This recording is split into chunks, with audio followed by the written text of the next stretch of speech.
అధ్యక్ష, ఈ అవకాశం నాకు ఇచ్చిన ధన్యవాదాలు అధ్యక్ష. ధరణి పోర్టల్లో జరిగినటువంటి అవకతవకలు, అక్రమాలు, భూభారతి చట్టం పూర్తిగా సవరిస్తుందా లేదా అనేది అనుమానాలు ఉన్నాయి అధ్యక్ష. ఎందుకంటే ధరణి పోర్టల్ తీసుకొచ్చి అతిపెద్ద భారతదేశంలోనే అతిపెద్ద కుంభకోణంగా అభివర్ణించినటువంటి ధరణి వల్ల కోట్లాది మంది నష్టపోవడం వల్ల ఈరోజు మరి టీఆర్ఎస్ ప్రభుత్వానికి బుద్ధి చెప్పి టీఆర్ఎస్ ప్రభుత్వాన్ని ఓడించడానికి ప్రధాన కారణమైనటువంటి ధరణి పోర్టల్ వల్ల ఈరోజు వారు మరి ఓడిపోవడం జరిగింది. నేను ఒకటే తెలియజేస్తా ఉన్నా అధ్యక్ష, గతంలో దీంట్లో ఎన్నో కుంభకోణాలు ఉన్నాయని మొన్ననే గౌరవ ఉప ముఖ్యమంత్రి బట్టి విక్రమార్క గారు కూడా చెప్పారు. దాదాపు 2,50,000 కోట్ల రూపాయల కుంభకోణం ఉంది. దీంట్లో టీఆర్ఎస్ నేతలంతా కూడా ఈ కుంభకోణంలో భాగస్వాములు అని చెప్పి బట్టి విక్రమార్క గారు చెప్పారు. మేము ఒకటే అడుగుతా ఉన్నాం, మరి ఇంత పెద్ద కుంభకోణమని, భారతదేశంలోనే అతిపెద్ద కుంభకోణమని అభివర్ణించినటువంటి ఈ ధరణి పోర్టల్ని మరి ఎందుకు దీని మీద జరిగినటువంటి అవకతవకల మీద మీరు సిబిఐ ఎంక్వైరీకి ఇవ్వడం లేదు? మరి గౌరవ మంత్రి శ్రీనివాసరెడ్డి గారు చెప్పాల్సిన అవసరం ఉన్నది. అంతేకాదు, మీరు ఈ భూభారతి చట్టం తీసుకురావడం వల్ల లబ్ధి కన్నా మరి మీరు ఎందుకని చెప్పేసి మరి ల్యాండ్ టైటిలింగ్ యాక్ట్ని మీరు తీసుకురావడం లేదు మరి సభకు తెలియజేయాలి. ఎందుకంటే భారతదేశంలో ఎన్నో రాష్ట్రాలు మరి ల్యాండ్ టైటిలింగ్ యాక్ట్ కోసము కసరత్తు చేస్తున్నటువంటి సమయంలో మీరు ఈరోజు భూభారతి అని చెప్పేసి కొత్త తీసుకొని యాక్ట్ తీసుకొచ్చారు. ఈ భూభారతి కేవలం మరి హారతి కోసమా, భూహారతి కోసమా, నిజంగానే భూభారతి మీరు దేనికోసం తీసుకొస్తా ఉన్నారో మరి తెలియాల్సిన అవసరం ఉన్నది.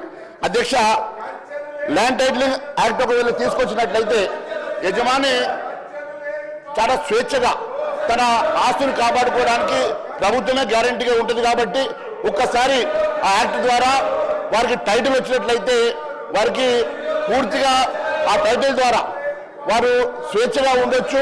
దానికి ప్రభుత్వమే గ్యారంటీగా ఉంటుంది. కాబట్టి అలాంటి యాక్ట్ మీద కసరత్తు చేస్తే బాగుండేదని మేము భావిస్తూ ఉన్నాం. అంతేకాదు అధ్యక్ష, భూదారు కార్డు అనుభవదారుల కాలంలో రైతులకు మళ్ళీ మీరు చేరుస్తామని చెప్పడంతో రైతులు కొత్త ఆందోళన వస్తూ ఉన్నది. దేనికోసం అని చెప్పేసి మీరు ఈరోజు మళ్ళీ ఇలాంటి కాలమ్స్ పెట్టేసి కన్ఫ్యూజ్ చేస్తూ ఉన్నారు. మరి మళ్ళీ దాని బదులు ఏ రకంగా ఈ సమస్యను పరిష్కారం చేసి దానికన్నా ల్యాండ్ టైటిలింగ్ యాక్ట్ తీసుకురావడం వలన మరి ప్రభుత్వమే గ్యారంటీగా నిలుస్తుంది. కాబట్టి అలాంటి యాక్ట్ తీసుకొస్తే బాగుండేది. మళ్ళీ మీరు దీంట్లో తీసుకొచ్చేటువంటి యాక్ట్ వలన మరి రైతుల్లో ఆందోళన ఏర్పడే అవకాశం ఉంది. కాబట్టి దాని మీద ఆలోచన చేయాల్సిందిగా కోరుతా ఉన్నాను. అదే కాదు అధ్యక్ష, ధరణి పార్ట్ బిలో పెండింగ్ లో పెట్టినటువంటి భూముల సంఖ్య దాదాపు 18,45,000 ఎకరాలని చెప్పేసి మొన్ననే మరి మీరు వేసినటువంటి సబ్ కమిటీ ఒక రిపోర్ట్ ఇచ్చింది అధ్యక్ష. ఆ నివేదికలో చాలా స్పష్టంగా అందులో వివిధ కారణాలతోటి 13,38,000 ఎకరాల భూమి మరి పార్ట్ బిలో పెట్టినట్టు, ఏ కారణం లేకుండా 5,07,000 ఎకరాల భూమి పెండింగ్ లో పెట్టారని చెప్పి పేర్కొన్నారు అధ్యక్ష. అంటే దాదాపుగా 18,45,000 ఎకరాలు పార్ట్ బిలో పెట్టి దాంట్లో పెట్టినటువంటి భూముల్లో భూదాన్ భూములు ఉన్నాయి అధ్యక్ష, వక్ఫ్ బోర్డు భూములు ఉన్నాయి అధ్యక్ష, దేవాదాయ భూములు ఉన్నాయి అధ్యక్ష, అటవీ భూములు ఉన్నాయి అధ్యక్ష, అంతర్రాష్ట్ర మరి ఎన్నో ఇతర వివాదాలు ఉన్నటువంటి భూములు కూడా దాంట్లో ఉన్నాయి అధ్యక్ష. ముఖ్యంగా ఇలాంటి భూములన్నీ కూడా రంగారెడ్డి, మెదక్, హైదరాబాద్, ఉమ్మడి జిల్లా పరిధిలోనే అత్యధికంగా ఇవి ఉన్నాయి. కాబట్టి ఎంతో విలువైనటువంటి భూములు కాబట్టి మరి వాటిని ఏ రకంగా పరిష్కారం ఇస్తారో మరి ఎప్పటి లోపల పరిష్కారం చేస్తారో తెలియజేయాల్సిన అవసరం ఉన్నది అధ్యక్ష. లక్షల కోట్ల రూపాయల స్కామ్ అని చెప్పి మంత్రులు అంటున్నారు అధ్యక్ష. లక్షల కోట్ల రూపాయల స్కామ్ అని చెప్పి ఉప ముఖ్యమంత్రి గారు కూడా అంటున్నారు అధ్యక్ష. మరి ఏడాది దాటినా కూడా మరి ఈ వివరాలు ఎందుకు, దీని మీద విచారణ ఎందుకు చేస్తలేరో మరి తెలియాల్సిన అవసరం ఉన్నది అధ్యక్ష. సుమారు 25,000 ఎకరాల అసైన్ భూమి అధ్యక్ష అన్యాక్రాంతమైనట్టుగా భూములు మొత్తం విలువ 2.5 లక్షల కోట్లని చెప్పి ఈ మేరకే ఖజానాకి, ప్రభుత్వ ఖజానాకి గండిపడిందని, నష్టం జరిగిందని ఉప ముఖ్యమంత్రి బట్టి విక్రమార్క గారు మొన్ననే మాట్లాడారు అధ్యక్ష. మరి 2,000 ఎకరాలు తమ బినామీ పేరుతో మార్చుకున్నారని జీవో 59 ముసుగులో బీఆర్ఎస్ పాలకులు 100 కోట్ల విలువైనటువంటి భూములు మింగేశారని రెవెన్యూ మంత్రి పొంగులేటి శ్రీనివాసరెడ్డి గారు తాజాగా సందర్భంగా మాట్లాడే సంగతి నేను గుర్తు చేస్తా ఉన్నాను అధ్యక్ష. ధరణి ముసుగులో మరి ఈ రకంగా లక్షల కోట్ల విలువ చేసేటువంటి భూమిరెడ్డి గారు మళ్ళీ ఒకసారి అప్పీల్ చేస్తాం బీఆర్ఎస్ నాయకులకు, దయచేసి మీ సీట్లలో కూర్చోండి. ఇది గవర్నమెంట్ బిల్లు, రైతులకు సంబంధించింది, ప్రజలకు సంబంధించింది. ఎన్నో ఏళ్ల నుంచి ఈ బిల్లుతోని చాలా ఇబ్బందులు పడ్డ పరిస్థితి మీకు తెలుసు, మాకు తెలుసు.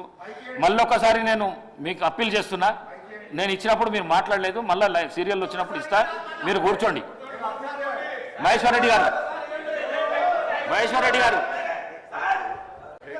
అధ్యక్ష, మరి మొన్ననే గౌరవ మంత్రి పొంగులేటి శ్రీనివాసరెడ్డి గారు మాట్లాడుతూ మరి 100 కోట్ల విలువైనటువంటి భూములు మింగేశారని రెవెన్యూ మంత్రి పొంగులేటి శ్రీనివాసరెడ్డి గారు డిసెంబర్ 6వ తారీఖు రోజు మాట్లాడారు అధ్యక్ష. మరి ధరణి ముసుగులో జరిగినటువంటి భూ అక్రమాలన్నీ బయట పెడతామని, దాని వెనుక ఎంత పెద్దవారున్నా వదిలే ప్రసక్తి లేదని ఇప్పటికే పలు సందర్భాల్లో మరి మంత్రి శ్రీనివాసరెడ్డి గారు కూడా అన్నారు అధ్యక్ష.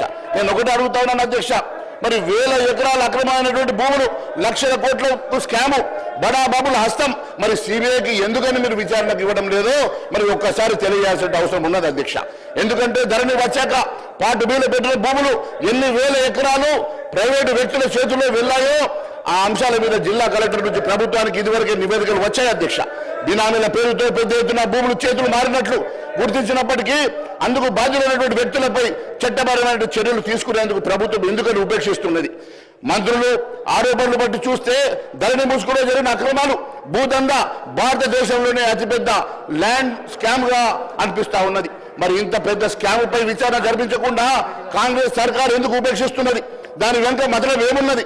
బ్లాక్ మెయిలింగ్ సెటిల్మెంట్లేనా, లేక ఇంకేమన్నా మరి ఉన్నాయా అని చెప్పి అనుమానాలు కూడా ప్రజల్లో తలెత్తుతున్నాయి అధ్యక్ష. మరి భూ అక్రమణ నీకు తేల్చడానికి సిబిఐకి విచారణ ఇవ్వకుంటే ఎప్పటిలోగా న్యాయ విచారణ పెడతారు, స్పెషల్ ఇన్వెస్టిగేషన్ టీమ్ ఎప్పటి లోపల మరి మీరు అపాయింట్ చేస్తారో మరి తెలియాల్సిన అవసరం ఉంది. మొన్ననే ముఖ్యమంత్రి గారు ఓఆర్ఆర్ అంశం లోపల అప్పటికప్పుడు సిట్టుకి విచారణకు ఇచ్చినట్టుగా దీని మీద ఎందుకని విచారణ జరిపించడం లేదో తెలియాల్సిన అవసరం ఉంది అధ్యక్ష. ఎందుకంటే అధ్యక్ష, నేను జనరల్ సినిమాలు చూడను అధ్యక్ష. మొన్ననే పిల్లలు ఏదో సినిమా పెడితే చూశాను అధ్యక్ష. అదేదో లక్కీ భాస్కర్ అంటే అధ్యక్ష. ఆ సినిమా పిల్లలు పెడితే చూస్తూ ఉండగా ఒకటి హీరోకి ఒక సందేహం వచ్చింది అధ్యక్ష. ఏదో పాపం అవసరానికి ఎవరు వచ్చి కలవడానికి వచ్చారు అధ్యక్ష. వస్తే ఆయనకు ఇష్టం లేక దాన్ని వాళ్ళ ఆఫీసర్కి చెప్తామనే లోపల ఆయన కొడుకుని తీసుకొని తల్లి వచ్చింది అధ్యక్ష. తల్లి వచ్చి ఆ చాక్లెట్ ఏదో దొంగతనం చేసిండు, పక్కడు బ్యాగ్ దగ్గర తీసుకున్నాడు. అది చూసినటువంటి వాడికి సగం చాక్లెట్ మన కొడుకు ఇస్తా అంటే మన కొడుకు సగం చాక్లెట్ తీసుకొని తింటున్నాడు అని అంటే బాబుని అడిగింది అధ్యక్ష తల్లి. ఎందుకురా మరి అట్లా సగం చాక్లెట్ తీసుకున్నావు? టీచర్ చెప్తాయంటే, టీచర్ చెప్తే నాకేమో వస్తాయి అధ్యక్ష, టీచర్ చెప్తే ఆ చాక్లెట్ మొత్తం మా పిల్లలకు ఇప్పిస్తుంది, అదే మేమిద్దరం కాంప్రమైజ్ అయినాం కాబట్టి నాకు సగం చాక్లెట్ వచ్చిందని చెప్పింది అధ్యక్ష. అదే మాదిరిగా మీ ఆలోచన ఏమున్నదో ప్రజలకు చెప్పాల్సిన అవసరం ఉన్నది అధ్యక్ష. ఈ రకమైనటువంటి సెటిల్మెంట్ల కోసం ఏమన్నా ఆలోచన చేస్తున్నారా?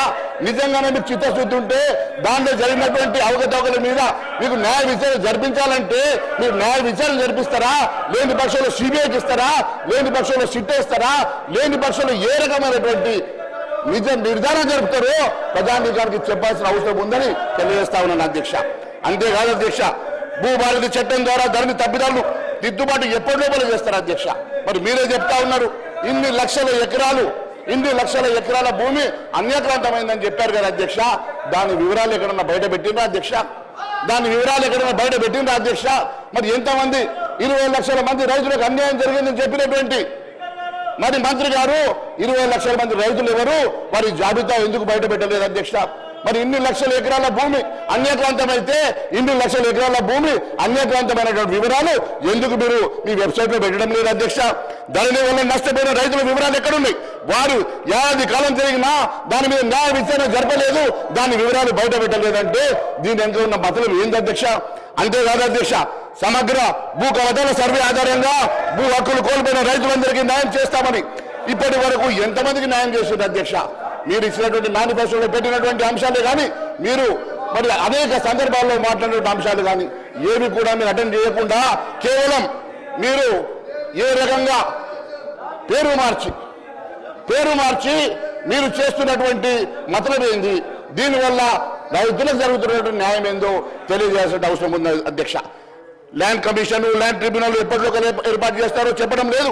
నివేదిక జాబితాలో చేరిన పట్టా భూముల తొలగింపు జరగకపోవడంతో రైతులు నష్టపోతలేరు అధ్యక్ష.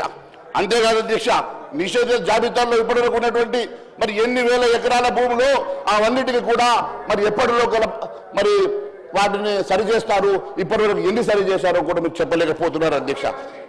అంతేకాదు అధ్యక్ష, నిషేధిత జాబితాలో 13 లక్షల ఎకరాలు ఉన్నట్టుగా సమాచారం ఉన్నది కదా అధ్యక్ష. మరి 13 లక్షల ఎకరాలు వాటిలో కొన్నైనా ఇప్పటి వరకు తొలగించిండ్రా? కొన్నైనా ఇప్పటి వరకు వాటిని సరిచేసే ప్రయత్నం చేసిరని అడుగుతా ఉన్నాను అధ్యక్ష. ఏడాది కాలంలో రైతులు కాంగ్రెస్ సర్కారు వచ్చినాక వాటన్నిటికీ కూడా న్యాయం జరుగుతుందని ఎంతో ఆశతో ఎదురు చూస్తున్నటువంటి రైతులకు ఇప్పటి వరకు ఎలాంటి కూడా లాభం జరగకపోవడంతో రైతులు ఆందోళనలో ఉన్నారు అధ్యక్ష. ధరణి అక్రమాల ద్వారా బీఆర్ఎస్ నేతలు దోచుకున్న సొమ్ము ఎందుకని కక్కించడం లేదు అధ్యక్ష. గౌరవ ముఖ్యమంత్రి గారు కూడా అనేక సార్లు చెప్పారు అధ్యక్ష. నేను ఒకటి అడుగుతా ఉన్నాను, ధరణి పోర్టల్ తీసుకొచ్చినటువంటి కేసీఆర్ అనే కుటుంబ సభ్యులు, బీఆర్ఎస్ లీడర్లు పేదల భూములు వారి పేర్ల మీద రాయించుకున్నారని, దాంతో 20 లక్షల మంది ఆసాములు నష్టపోయినారని, కేసీఆర్ దోచుకున్న సొమ్మును కక్కిస్తామని, ఆ సొమ్ముతోనే 6 గ్యారెంటీ స్కీములు అమలు చేస్తామని రాహుల్ గాంధీ గారు ఎన్నికల ప్రచారంలో 23 నవంబర్ 17 వరంగల్ ఖమ్మం జిల్లాలో జరిగిన ఎన్నికల ప్రచార సభలో మాట్లాడిన మాట వాస్తవం కాదా అధ్యక్ష? ఇది రాహుల్ గాంధీ గారు మాట్లాడిన మాట చెప్తున్నా, ఉన్నా. డెఫినెట్ గా చెప్తాం. రాహుల్ గాంధీ గారు మాట్లాడిన మాట చెప్తా ఉన్నా. దాన్ని మీరు మీ స్థానంలో మాట్లాడండి. హరీష్ రావు గారు, మీకు మాట్లాడాలంటే మీరు మాట్లాడండి. నేను ధరణి పోర్టల్లో కేసీఆర్ అన్న కుటుంబ సభ్యులు, బీఆర్ఎస్ లీడర్లు పేదల భూములు వారి పేర్ల మీద రాయించుకున్నారని, దాని ద్వారా దాదాపు 20 లక్షల మంది ఆసాములు నష్టపోయినారని, కేసీఆర్ దోచుకున్న సొమ్మును తక్కిస్తామని, ఆ సొమ్ముతోటి 6 గ్యారంటీల స్కీములను అమలు చేస్తామని రాహుల్ గాంధీ గారు ఎన్నికల ప్రచారంలో 2023 డిసెంబర్ 17న వరంగల్ ఖమ్మం జిల్లాలో జరిగిన ఎన్నికల ప్రచార సభలో మాట్లాడారు కదా. మరి దాని సంగతి ఏమైందని మాత్రమే అడుగుతున్నా. ధరణి పోర్టల్ ద్వారా పేద భూములు నాక్కున్నటువంటి బీఆర్ఎస్ నేతలు ఎవరు ఎందుకని వెల్లడించడం లేదు అధ్యక్ష? ధరణి పోర్టల్ ఇప్పటికీ కేసీఆర్ సర్కార్ 2020 నవంబర్ 29న ప్రారంభించి అప్పటికే మూడేళ్ల కాలంలోనే నవంబర్ 23 వరకల్లా లక్షల ఎకరాలు బీఆర్ఎస్ లీడర్లు పేద రైతులు బెదిరించి తమ పేర్ల మీద రిజిస్ట్రేషన్ చేయించుకున్నారన్న ఆరోపణలు ఉన్నాయి. ఆ లెక్కలేంటో, భూములు కోల్పోయిన రైతులు ఎవరో, లాభపడిన గులాబీ నేతలు ఎవరో కాంగ్రెస్ సర్కార్ ఎప్పటికల్లా తెలుస్తుంది. ఇన్ని రకాలుగా లక్షలాది మంది రైతులు నష్టపోయినారు, లక్షలాది ఎకరాలు బీఆర్ఎస్ లీడర్లు తమ పేర్లు రాయించుకున్నారని ఆరోపించినటువంటి కాంగ్రెస్ నాయకులు ఇవి ఎప్పటి లోపల బయట పెడతారు, ఎప్పటి లోపల విచారణ చేస్తారు. ఎందుకని సిబిఐ ఎంక్వైరీ చేయించడం లేదో ఈ సభకు చెప్పాల్సిన అవసరం ఉంది అధ్యక్ష. ధరణి పుణ్యమా అని గల్లంతైనటువంటి అసైన్డ్ భూముల సంగతి ఉంది అధ్యక్ష. తెలంగాణ ఏర్పడి 2014 నాటికి రాష్ట్రంలో 24 లక్షల ఎకరాల అసైన్ భూములు అధ్యక్ష. మరి ఇప్పుడు ఆ భూములు 5 లక్షలకు ఎందుకు కుదించబడ్డాయి? 5 లక్షలకు ఎందుకు తగ్గినాయి?